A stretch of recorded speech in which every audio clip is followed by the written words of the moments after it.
Romanos capítulo 5, versículo 3.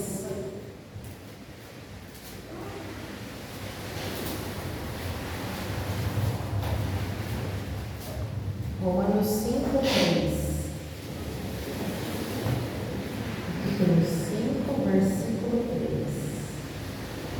Já lembra? Vamos lá então. Romanos 5, capítulo 5, versículo 3 diz assim: E não somente isto, mas também nos gloriamos nas tribulações, sabendo que a tribulação produz a paciência, e a paciência a experiência, e a experiência a esperança. Vamos ler o 5 também. E a esperança não traz confusão, porquanto o amor de Deus está derramado em nossos corações pelo Espírito Santo que nos foi dado. Amém? Glória a Deus. Então aqui a palavra de Deus diz que nós temos que nos gloriar nas tribulações. É uma coisa difícil, né? De se imaginar, né? De gloriar, de louvar a Deus, mesmo nas tribulações. A gente está louvando, adorando, glorificando a Deus. Mas a Bíblia diz aqui que é na tribulação que a gente vai ter a paciência, é ela que vai produzir a paciência em nós. A paciência produz a experiência e a experiência a esperança que está em Jesus. Amém? Então, irmãos, que nós possamos entender quais são os propósitos de Deus para a nossa vida. Que as tribulações dessa vida, ela não vem só para que seja uma luta mais, para vencermos. Não, ela também vem para gerar, para nos trazer aprendizado, para nos dar a paciência, para nos fazer refletir muitas vezes, muitas coisas como temos vivido. Amém? Então que possamos nos alegrar em todos os momentos na presença de Deus. Amém? Porque Ele sabe tudo o que faz. E a Bíblia também diz que a vontade de Deus ela é boa, perfeita e agradável. Amém? Então que nós possamos viver essa vontade de Deus, que possamos sempre pedir a Ele que Ele nos faça ser fortes, estarmos corajosos, estarmos sempre firmes na presença dEle, independente da situação que vivemos. Amém? Glória a Deus. Vamos então louvar o Senhor nessa noite.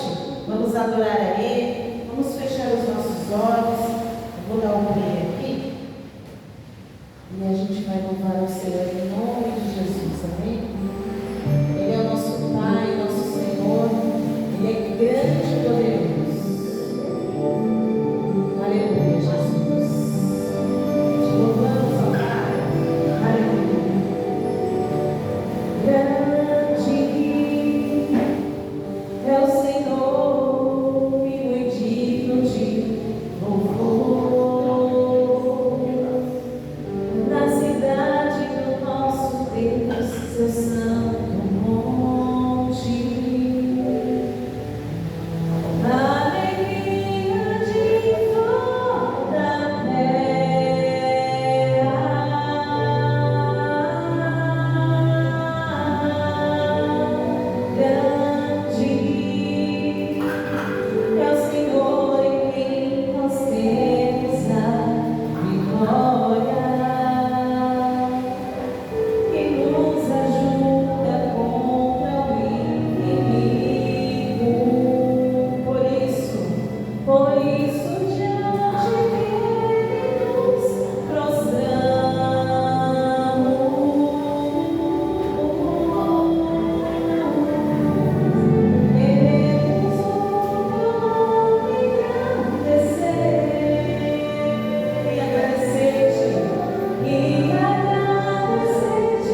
Então, ó Deus, nessa noite nós pedimos a Ti, ó Pai, que o Senhor venha sondar os nossos corações, que o Senhor venha se fazer aqui presente e que através da Sua palavra o Senhor venha falar conosco, meu Deus.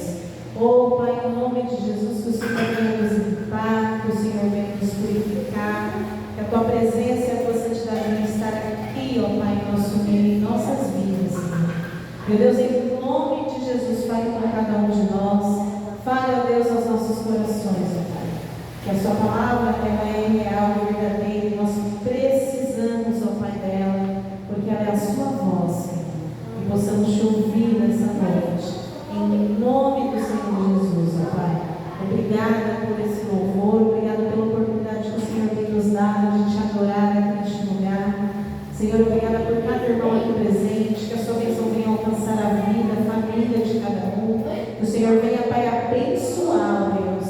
Abençoar a cada um, ó Deus, com as Tuas bênçãos infinitas e maravilhosas, Senhor. Nós Te agradecemos mais uma vez e pedimos que o Senhor venha falar conosco. Em nome do Senhor Jesus, digam todos amém. E graças a Deus. Vamos então receber a palavra do Senhor em nome de Jesus.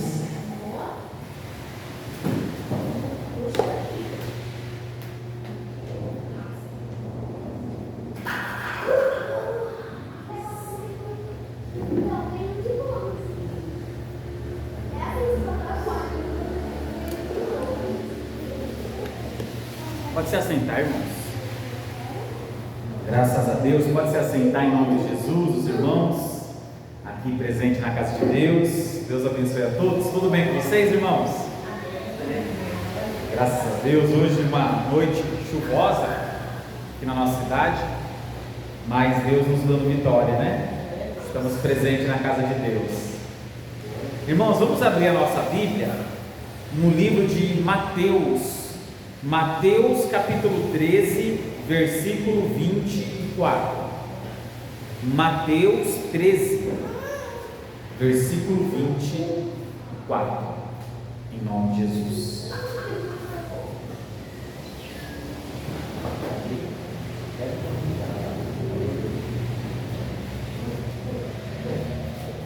Mateus 13, 24.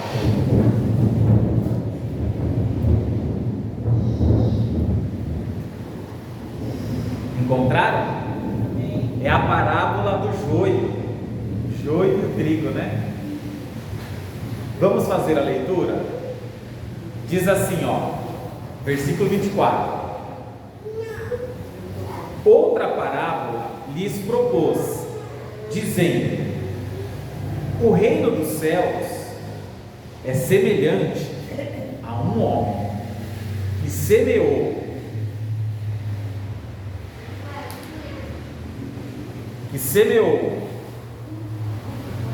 Vamos ler novamente aqui.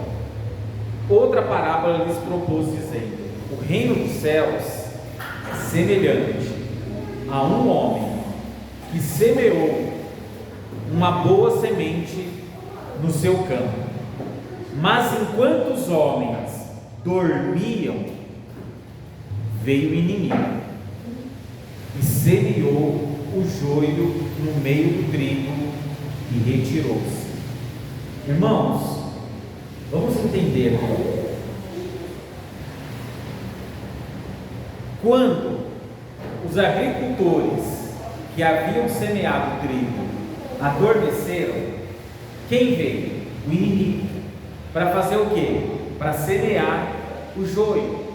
Então olha só, irmãos, quando nós, vamos entender aqui espiritualmente, adormecemos no serviço a Deus, na fé em Deus, na nossa crença em Deus, que é adormecer espiritualmente? É deixar de dar atenção às coisas de Deus. Então, quando nós não nos importamos com as coisas de Deus, quando nós descuidamos, né, da nossa oração, da nossa vida com Deus, é a hora que o inimigo é o inimigo mesmo, é Satanás, é ele que vem e vai plantar em nossas vidas o joio. E o que é o joio, irmãos? O joio é a confusão, o joio é a dúvida, Então, o agricultor que planta o trigo, e ali nasce o joio também, as pessoas olhando não conseguem diferenciar o joio do trigo, é difícil. Então tem que ter um olho técnico, né? Tem que entender o assunto. E são pequenas as diferenças do joio e do trigo. Então o agricultor, quando ele olha de longe, ele fala: olha que bonito que está a plantação, né? Está cheio de trigo. E aí na hora que ele vai colhendo, ele começa a ver que tem joio no meio. E ali é uma confusão, porque ele achava que tudo ia bem, né? Ele achava que o trigo estava bonito e tal, mas de repente tem o joio junto.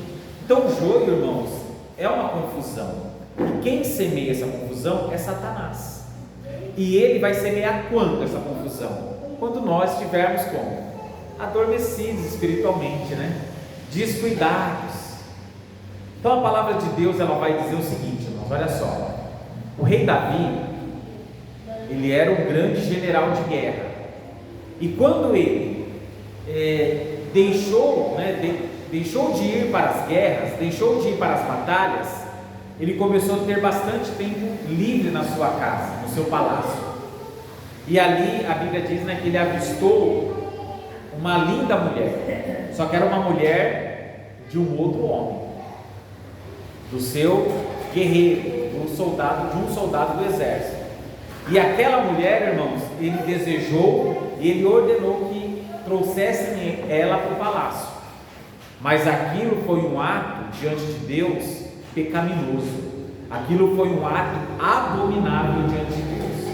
E quando que Davi desejou aquela mulher? Aquela mulher sempre esteve ali, mas ele nunca tinha tempo para ela, né? Por quê? Porque ele era um homem de guerra, ele era um rei ativo, um rei presente no seu reinado. Mas na hora que as coisas se organizaram na vida dele, quando as guerras estavam vencidas, quando tudo ia muito bem, ele começou o quê? A adormecer espiritualmente. Ele começou a ter tempo para observar as coisas, né? Então às vezes, irmãos, olha só, às vezes a pessoa, ela está passando por muitas lutas, né? Ela está buscando a Deus, a luta está grande, mas eu vou dizer uma coisa, isso é muito importante, irmãos. Tomara que sempre haja, irmãos, uma oportunidade para você lutar na sua vida, porque enquanto você estiver orando, enquanto você estiver espiritualmente com os olhos abertos, certamente você não vai ter tempo, né? Você não vai dar chance para o inimigo semear o joio na sua vida, que é a confusão. E o inimigo semeou e com sucesso na vida do rei Davi. E o rei Davi, irmãos, por conta daquele pecado com a Betseba, né? Com aquela mulher, muitas coisas sucederam na vida dele. Morreu um filho dele, um outro filho teve uma intimidade íntima e até estuprou uma irmã, e aí o outro veio para matar o irmão, e a palavra do profeta foi para o rei Davi, que a casa dele sempre estaria em guerra por conta desse pecado. Poxa vida, um único descuido, né, irmãos? É claro que houve o perdão para o rei Davi, irmãos, houve o perdão sim. Há perdão para nós, para qualquer outra pessoa também, pelo sangue de Jesus.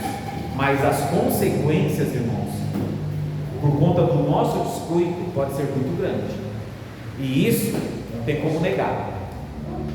Então, a palavra de hoje é um alerta para nós. Cuidado com o adormecer espiritual. Cuidado quando a tua vida estiver muito tranquila espiritualmente. É ali que você vai deixar de orar, é ali que você vai deixar de buscar Deus, e é ali que o inimigo se aproxima para semear o joio e gerar o que? Uma confusão na sua vida. E essa confusão pode trazer grandes consequências. Então, o cristão ele tem que viver como? Atento, né? Sempre atento, sempre olhando e tomando cuidado para não vacilar. Amém? Então vamos ler novamente esse versículo para ficar aí guardado no nosso coração. O reino dos céus, versículo 24, é semelhante ao homem que semeou boa semente no seu campo, mas enquanto os homens dormiam, veio o inimigo dele, semeou o joio no meio do trigo e retirou-se. Versículo 26, e quando a erva cresceu e produziu fruto, apareceu também quem? O joio. Então vindo os servos do dono da casa e disseram: Senhor, não semeaste boa semente no teu campo? De onde vem então esse joio? Ele, porém, lhe respondeu: um inimigo fez isso. Mas os servos lhe perguntaram: queres que vamos e arranquemos o joio? E ele respondeu: não, para que, ao separar o joio, não arranqueis também com ele o trigo. Irmãos, olha só, isso aqui na igreja acontece muito. Então, na igreja, irmãos, não vai ter jeito. Nós vamos ter numa igreja tanto o joio como o trigo. E isso não adianta. A igreja pode ser grande, em um número de pessoas, pode ser pequena, vai ter lá o joio e o trigo. Então, o trigo é aquele bom cristão, irmãos. É aquela pessoa que se converte, é aquela pessoa que recebe Jesus, é aquela pessoa que fica firme com Deus. Esse é o trigo. E o joio? O joio, ele anda junto, ele cresce junto. Mas, na hora, irmãos, do vamos ver mesmo, na hora que as coisas estão ali numa grande luta, numa grande tempestade, o joio sempre se revela. Então o joio é sempre aquele, irmãos, que vai pular fora, é sempre aquele que vai desistir, é aquele que não está firme com Cristo. É isso. O trigo permanece e o joio, ele é queimado. Nós vamos ver isso na Bíblia. Então o tempo vem passando muito rápido, as coisas vêm acontecendo rapidamente, e vai chegar um momento que todos aqueles que são joio não vão permanecer na congregação de Cristo, mas elas vão se retirar. Por quê? Porque são joio, porque a palavra de Deus não entrou no coração, e quem semeou não foi Deus, não foi. Então uma pessoa, quando ela nasce em Cristo Jesus, ela resiste, irmãos, às lutas. Ela é como a casa que foi levantada na rocha. Ela é uma pessoa fortalecida pelo Espírito Santo. Mas quando é o joio, né, quando ela se torna um joio, então começa, irmãos, a desistir diante de Deus. Ela começa a não suportar as lutas. Ela começa até mesmo a causar a rebelião na congregação. Essa é o joio. E olhando, a gente não consegue diferenciar quem é o trigo e quem é o joio. Olhando, tudo é trigo. Então quando você olha para a plantação, o joio e o trigo, parece tudo a mesma coisa. Mas na hora que você começa a fazer a colheita, você percebe. Você começa a olhar e falar: aqui tem joio, aqui tem trigo. O joio, irmãos, não é importante. O agricultor, ele não quer o joio, porque o joio é seco. É seco, ele quer o trigo, porque o trigo tem o fruto, né? O trigo tem o resultado. O trigo é aquele que se converteu. E será que é possível o joio, uma pessoa que representa o joio na igreja, se converter? Claro que é possível. Isso é totalmente possível, e é o que a gente espera, né? Mas tem que ver se aquela pessoa está disposta. Por quê, irmãos? Porque o joio, ele sempre tem o quê? Ele é sempre contra. Ele é sempre contra alguma coisa. Ele nunca concorda com as coisas de Deus. Ele nunca está disposto a mudar. Então a igreja sempre vai estar errada para ele. A igreja sempre vai estar contra o que ele acha que é certo. Então, isso são características de uma pessoa, irmãos, que é joio. Ela é contrária até a palavra de Deus. Não é contrária às coisas, à palavra do pastor, mas é contrária à palavra de Deus. É contrário ao que Deus colocou. E aí chega um ponto que a pessoa é tão contrária que ela deixa de servir a Deus, porque nenhuma igreja é boa, né? Ninguém presta, ninguém está certo, e aí ela deixa de servir a Deus, porque isso é o melhor que ela entende. Isso é joio. Isso é pessoa sem fruto. Isso é pessoa que não se converteu. Isso é pessoa que não vai ficar para sempre com o trigo, porque chega um momento que ela é cortada, ela é separada. Sempre haverá uma separação do joio e do trigo, irmãos. Sempre haverá. Então diz aqui, ó: versículo 29. Não, respondeu ele, para que ao separar o joio, não arranqueis também com ele o trigo. Então, às vezes a gente se pergunta, por que Deus, irmãos, não tira todo mundo que não presta de uma igreja, né? Por que Deus deixa lá?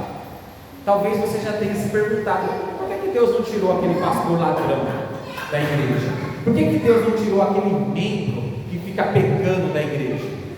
Irmãos, perceba aqui, a palavra foi, não arranque o joio, porque você pode ferir o trigo também, você pode machucar o trigo. Então, Deus, Ele deixa o joio, Ele dá chance para o joio se converter, para a pessoa aceitar Jesus verdadeiramente. É a chance que Deus dá. Mas haverá um momento que é a colheita, a ceifa, a colheita. Nesse momento da colheita, ali Deus vai separar o joio do trigo. Ali haverá separação, no momento oportuno. Então, não somos nós que separamos. Então, nós não podemos chegar na igreja e começar a fazer o julgamento. Não, esse aqui é trigo, esse aqui é joio, esse aqui é bom, esse aqui não é bom. Não, essa igreja aqui é muito boa, essa aqui não presta. Esse pastor aqui é ungido, esse aqui não sabe. Não, não somos nós. Quem sabe é Deus, irmãos. Quem pode fazer a separação é Deus. E quando é que Ele vai fazer? Na colheita final, no momento final. Então, o que nós temos que fazer, né? Parar e analisar quem tem sido nós, se é joio ou se é trigo, né? Se eu sou joio, eu estou encontrando defeito em tudo, irmãos. É o louvor que é ruim, né? Então a gente já viu pessoas que viviam reclamando do louvor. Aí você dizia assim, irmãos, quer participar, quer ajudar o louvor? Não tem unção para cantar não. Mas então por que está reclamando do louvor, irmãos? Por que reclama? Não, é porque eu vim lá de uma igreja, e aí lá naquela igreja, se está trocando de tanta igreja assim, irmãos, talvez até é joio mesmo. Talvez se fosse trigo já tinha se firmado, né? Então, fica com comparações, fica reclamando de tudo, reclama da vida que Deus deu, reclama da chuva, reclama do sol, nada está bom, não dá para servir a Deus, não dá para se firmar com Deus, porque é joio, irmãos. Porque o trigo, quer dizer, vamos pensar que o trigo sempre vai encontrar uma forma para servir a Deus, o joio sempre vai encontrar uma forma para reclamar. Essa é a diferença do joio e do trigo. Aí diz aqui, ó, versículo 30, e a gente encerra nesse versículo 30: deixai-os crescer juntos até a colheita, e no tempo da colheita direi aos ceifeiros: ajuntai primeiro o joio, atai-o em feixes para ser queimados, mas o trigo recolhei-o no meu celeiro. Então olha só o que diz o Senhor Deus. O joio a gente vai colher primeiro, vai separar na hora da colheita. A gente vai separar o joio e vai queimar. O que é isso, irmãos? Queimar é inferno, é o fogo eterno. O joio vai ser lançado na onde? No fogo eterno. E o trigo, irmãos? O trigo vai para o celeiro de Deus, vai para a casa de Deus, vai ser guardado e protegido. Agora, tempo para se converter, o joio tem. Aquele que se enquadra nas características do joio, ele pode se converter agora, ele pode sair daqui hoje convertido, ele pode sair salvo nesse momento. Basta se arrepender dos seus pecados. E o trigo? O trigo tem que cuidar para não se tornar joio, né, irmãos? Até porque estão juntos agora. Aí a pessoa está disposta a fazer uma rebelião. Quem é trigo não vai junto, né, irmãos? Não vai fazer uma rebelião. O trigo vai se rebelar por quê, irmãos? Se ele sabe que ele vai ser guardado e protegido no celeiro. Agora quem está revoltado é o joio, que vai ser queimado. Mas por que não muda? Não muda porque não quer, irmãos. Nós não mudamos a nossa maneira porque não queremos. Basta querer para haver mudança. Irmãos, você está enfermo porque você está comendo mal. Vamos melhorar a sua alimentação? Não vou mudar nada. Vai continuar enfermo. Não, eu vou mudar minha alimentação, vou começar a melhorar sim. Vai melhorar, passa um tempo, vai dar com mais saúde. Basta querer, irmãos. Basta você, basta eu, basta nós querermos a mudança. Basta nós querermos Jesus e tudo vai mudar. Agora, se não quer, quem vai fazer querer? Ninguém.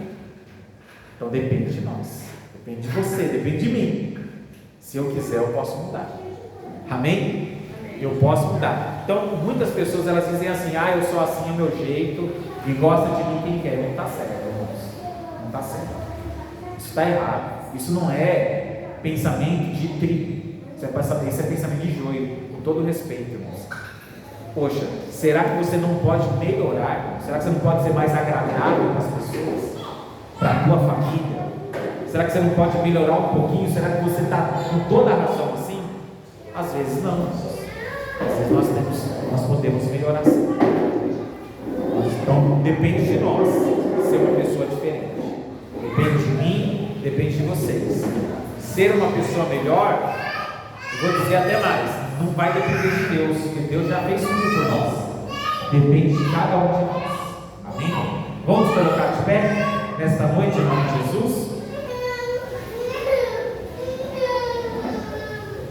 Vamos fazer uma oração, fechar os nossos olhos e vamos nos firmar com Deus nessa noite, nos aproximar de Deus. Pai, em nome de Jesus, Senhor, nós queremos nos aproximar de Ti, nós queremos nos firmar, Senhor. Nós sabemos que tem o joio e tem o trigo, não tem outro, não tem uma terceira opção, ou é joio ou é trigo. Então, ou nós somos trigo, ou nós somos joio. E a boa notícia é que se nós formos joio, nós podemos sair daqui hoje transformados em trigo, porque a tua palavra diz que Jesus transformou água em vinho também. Então, o Senhor transforma. E se nós somos trigo, nós temos que orar e vigiar para não nos tornarmos joio. Meu Deus, na natureza, o joio vai ser joio e o trigo vai ser trigo. Mas nas coisas espirituais, é possível essa mudança, Pai. É possível essa transformação. E nós queremos ser trigo, Pai. Nós queremos estar caminhando para o Teu celeiro, para ser guardado no celeiro. E não queremos ser lançados no fogo, Pai, como trigo, como joio, como muitos serão lançados, Pai, porque não se converteram, porque não se arrependeram, porque não aceitaram o testemunho de Jesus. Então nessa noite nós te buscamos, Pai. Queremos Tua palavra, queremos a Tua promessa em nossas vidas, em nome do Senhor Jesus. Toque em cada coração, toque em cada vida, é o que nós te pedimos, Pai, em nome do Senhor Jesus. Amém. Vamos cantar um louvor, irmãos.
Para onde eu vou?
Que o choro não venha, Senhor, jamais nos atrapalhar, jamais nos impedir ou nos segurar, mas que nós venhamos a ser filhos verdadeiros, ó Pai, que te busquem, que sejam vigilantes, ó Pai, na sua palavra, que estejam, Senhor Jesus, olhando sempre para ti, não importa onde estivermos, ó Deus, o Senhor vem estar conosco e nós com o Senhor, sempre firmes, ó Deus, aleluia, Senhor. Obrigada mais uma vez, Senhor, pelo seu amor e pela tua graça derramada sobre nós nessa noite. Que as tuas bênçãos venham nos alcançar, ó Deus, que elas venham nos acompanhar, que onde estivermos, que elas estejam sobre nós. Oh, Pai, nós sabemos que tu és o Deus poderoso, que tudo aquilo que o Senhor deseja, todos os teus planos, eles vão ser frustrados. Oh, Deus, cumpre em nós o teu querer, em nome do Senhor Jesus, ó Pai. Muito obrigada, Jesus. Obrigada, em nome de Jesus, nós te agradecemos e te louvamos. Aleluia. Amém. Graças a Deus, irmãos. Vou convidar os irmãos a fazer mais uma oração. Agora vamos apresentar nossa vida a Deus. Amém? Se você está passando uma luta, uma dificuldade, apresente a Deus nesse momento. Pai, nós fazemos essa oração e apresentamos ao Senhor, ó Deus, todas as dificuldades que estamos tendo, Deus. Dificuldades na vida, Pai, para resolver as situações. Pedimos ao Senhor sabedoria, pedimos ao Senhor capacidade para podermos resolver, meu Pai. Tudo aquilo que tem nos incomodado, tudo aquilo que a gente tem colocado como uma dificuldade, nos ajude, Pai. É o que nós te pedimos, em nome do Senhor Jesus. Te agradecemos, ó Pai, por esse culto, te agradecemos pela palavra, pelos louvores e orações, por cada vida que é presente, ó Deus, em nome do Senhor Jesus. Amém. Graças a Deus. Deus abençoe a todos, irmãos. Está encerrado.